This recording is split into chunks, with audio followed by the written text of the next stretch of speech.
Thank you all for being here. My sister Susan and I would like to fill in a little bit about my dad that you might not have known. Dad was born in Queens, New York, January 27, 1937, to Walter and Irene. His father was a teamster whose first job was driving a horse-drawn carriage hauling away the dirt removed from the subway tunnels, and his last job was clearing the land for the World Trade Center. His mother worked as a bookkeeper for an import-export company. He was an only child, but had a large extended family of aunts and uncles who shared family dinners every weekend. He had two first cousins, Ronald and Lorraine. As a young boy, he enjoyed fishing and crabbing with his father, uncle, and cousin on the Hudson River. He graduated high school in 1953 at the age of 16 and attended Rensselaer Polytechnic Institute in Troy, New York, where he received his degree in electrical engineering. After graduation, he entered the Navy and served on a destroyer. While in the Navy, he crossed the Panama Canal, rode out a hurricane, and witnessed nuclear weapons testing. After he left the Navy, he began his 40-plus year career with Western Electric, AT&T, and Lucent. It was also about this time that he met his first wife, Carol, and they married in 1963. They had 3 children, Karen, Walter, and Susan. Dad's job with Western Electric took the family to Buffalo, New York, West Caldwell, New Jersey, and Phoenix, Arizona, before settling in Atlanta in 1975. Late in his career, after he and Mom divorced and his children were grown, he had the opportunity to serve as president of fiber operations in Copenhagen, Denmark for 3 years. 3 years became 10, and he became president of fiber operations Europe. It was also during this time, in the early 90s, he met Sakina. They married in Copenhagen in July 1994, and his family instantly expanded to include Karen, Shazia, and Farouk. Dad and Sakina returned to Atlanta in the early 2000s, and Dad retired soon thereafter. Dad loved his retirement and made the most of everything. He became very active with Lucent retirees. Dad and Sakina continued to travel abroad to visit his overseas family. He became an avid tennis player and cheerleader to many, spending hours playing or just being a spectator at many a tennis match. He was able in recent years to share his love of tennis with me, both as a spectator and as a tennis partner. Golf also remained a favorite, and he took great pleasure in improving his game in both sports and beating those younger guys. Dad also became an ardent follower of all of his grandchildren's activities, showing up at their games, matches, plays, graduations, and award ceremonies. You could often find him in some bleachers coaching his grandchildren, their teammates, and at times their coaches. Dad would often tell his children it was okay to share his opinion because he was old. He could do that. Dad loved his family, his church family, and all of his friends. And he was a great presence in all of our lives and will be missed by all.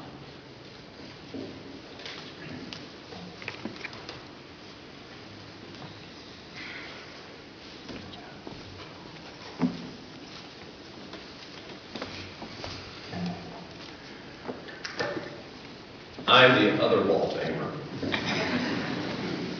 You'll forgive me if I'm a little bit upset right now. I just found out my dad was on Facebook, and we were not friends.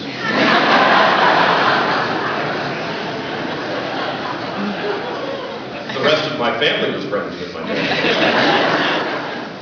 but apparently not me. One other thing I need to add to the biography, which I believe was lacking. When my father went to Denmark, he left us as a conservative man, and after 10 years in that socialist country, he came back a raging liberal. I did not even recognize him. But fortunately, a year in the United States brought him back. And he is more conservative than he ever was, much to Sakina's chagrin. Thank you all for being here. Thank you, his family, friends, his church family, everybody who called and wrote and brought food and let us know that you were here for us. can't tell you how meaningful it was. I feel particularly noteworthy that I must thank the entire Atlanta tennis community. I looked it up this morning because I was so overwhelmed last night. There are 80,000 members of Alta in Atlanta. Most of them apparently knew my father, and a lot of them were here last night. Sakina, you are the love of his life. My dad met Sakina on a plane, and I know that most of you probably would find this hard to believe who knew my father, that he would strike up a conversation with an attractive woman on an airplane. But he did, and you obliged, and you're here. You made him so very happy. My sisters and I love having you as a part of our life. You brought him joy. He adored you. Thank you to your children who've traveled from so far, Australia, Hong Kong, and London, to hug your neck, to be here for you, to honor my father. It is very meaningful to us, and you are brothers and sisters to us as well. We love you. During this past few days, things start popping into your head, and some things you kind of dismiss because they don't seem to make any sense. And then last night, as I met so many people, it kept coming back in my head, so I figured that's too much of a coincidence, I'm going to have to do it. So, for the first time ever, probably, at a funeral, I'm going to quote Arlo Guthrie from the famous song, Alice's Restaurant. If you know that song, it's written about the time I was born. And there's, towards the end of this 45-minute song, Arlo starts talking about, if one person, just one person, does it, they'll think he's sick. But if two people do it in harmony, and 3 people do it, 3, can you imagine? They'll think it's an organization. And can you imagine 50 people a day, I say 50 people a day, walking in and singing a bar of Alice's Restaurant and walking out? And friends, they may think it's a movement. Somehow or another, this past week has been a movement for me as I've learned more and more about my father. And I thank you all for that. There are a few things that many of you have said and written and given us, and I wanted to just give you a little flavor of what we have heard as a family this week. He was such an incredible man. Walt was everyone's friend. He always said hello and never forgot your name. Can't think of anyone who didn't like him. Such a nice man and a good person. So blessed to have known such a magnificent soul. Thank God for granting us the opportunity to know our best friend, Mr. Walter. Impressive is the word that comes to mind. He caught your attention. He was engaging in every way. I don't think he mentioned his successful business career, but he didn't need to. It was obvious. He loved golf and was loved by all of his golfing friends. A constant source of good humor. Fond memories working for him. He was an extraordinary man. He was a wonderful, faithful brother at the church.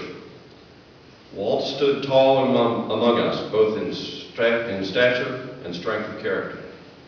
He was a joy to treat when he visited the clinic. He endeared himself to all who knew him. He was a great friend and Lambda Chi Alpha brother who kept up the long-distance relationships over the years. He was a steadfast supporter.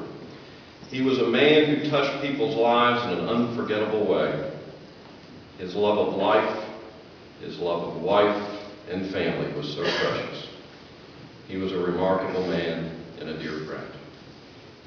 That was my father. Candidly, I dreaded this day, and not for the obvious reasons. What would I say about my namesake, my dad?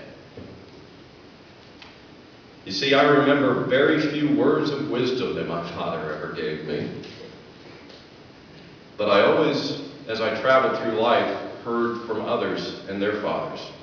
My daddy used to say, my father always told me, my dad said this. And every time I heard that, I thought, someday I'm going to be up at his funeral and I'm not going to have anything to say because I don't remember anything my dad ever said to me. But there was this one story. There was one. It was on the eve of going off to college. And he said, so son, what are you going to do? And I said, well, Dad, I'm going to go be an electrical engineer like you were. Then I'm going to get into management like you did. Seems to have worked out pretty well for you. And he looked at me and he paused, he shook his head and said, well, management isn't all it's cracked up to be. And he walked off.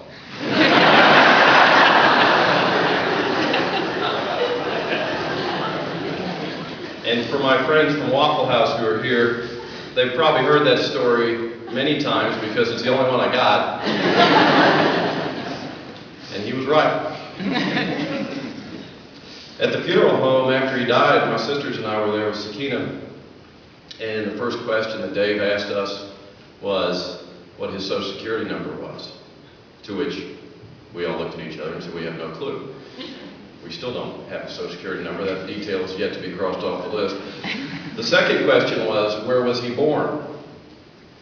And the three of us looked at each other, and I thought, we're going to fail the test.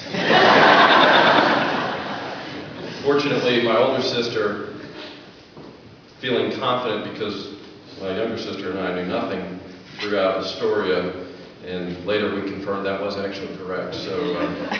But it made me realize, what did I actually know about this man? Yet over the days, a flood of memories and experience make me realize that I am a product of my father's example. Of course, you would be disappointed, those who know me, if I didn't mention a few stories. These things taught me lessons that I didn't realize at the time. And I can't ever tell stories without having one Waffle House story. So, my first experience with Waffle House was right after my parents died. My parents divorced. And my dad moved into an apartment up Peachtree Industrial, not too far from here. And I went to spend the night with him, and the next day we went to this place across the street, number 210, Joe. I later learned, to have breakfast at the Waffle House. And when I walked in with my father, everybody said, hello, hello. It was this warm embrace. And then I recognized the fact that all these people were calling my father by name. And he was calling them by name. And his cup of coffee was sitting there at the table. And I thought, how sad is this? My parents are divorced, and my dad spends all of his time at this Waffle House.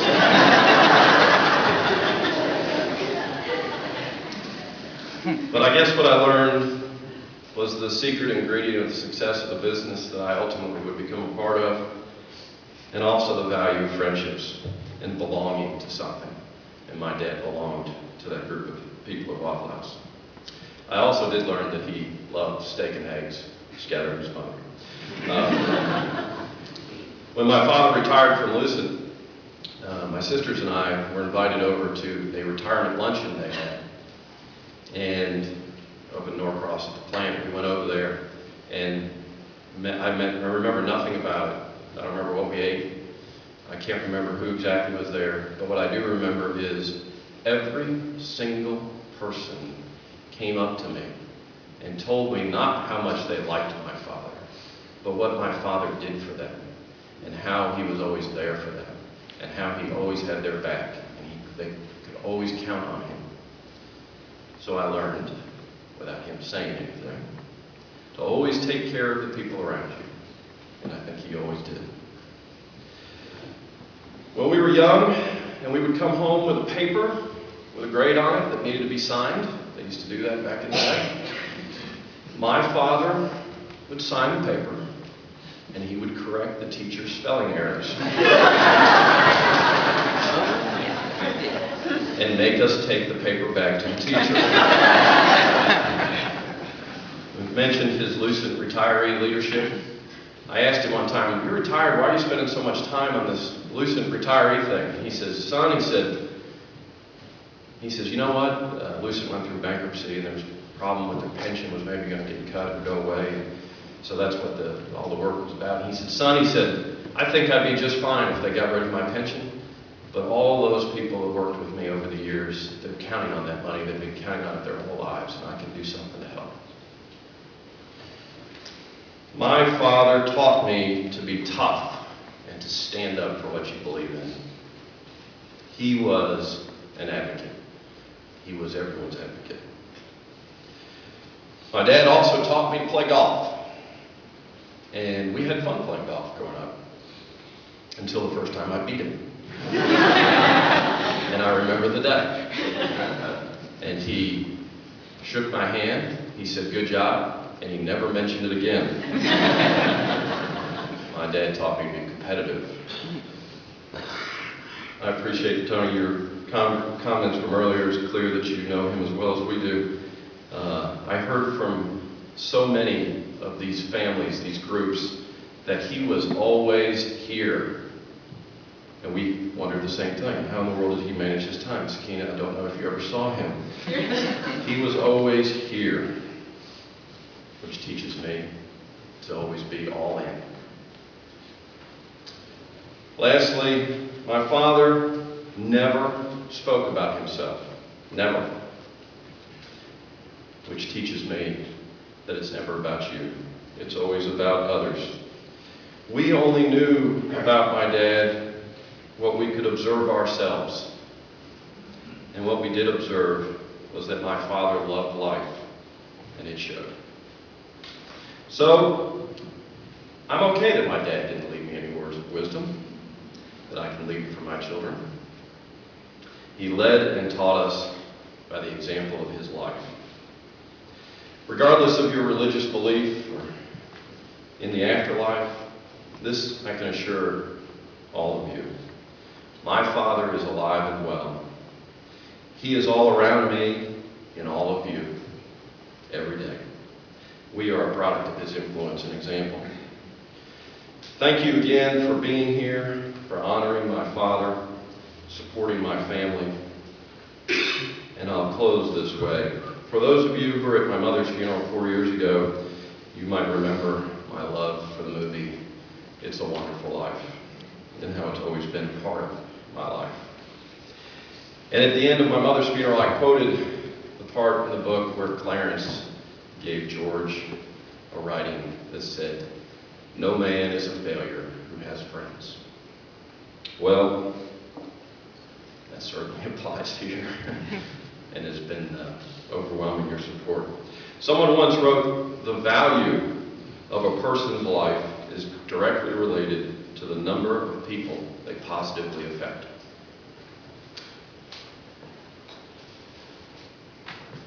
To quote my favorite movie again, a toast to my father Walt, the richest man in town. Rest in peace, Dad. We're proud of you. Thank you.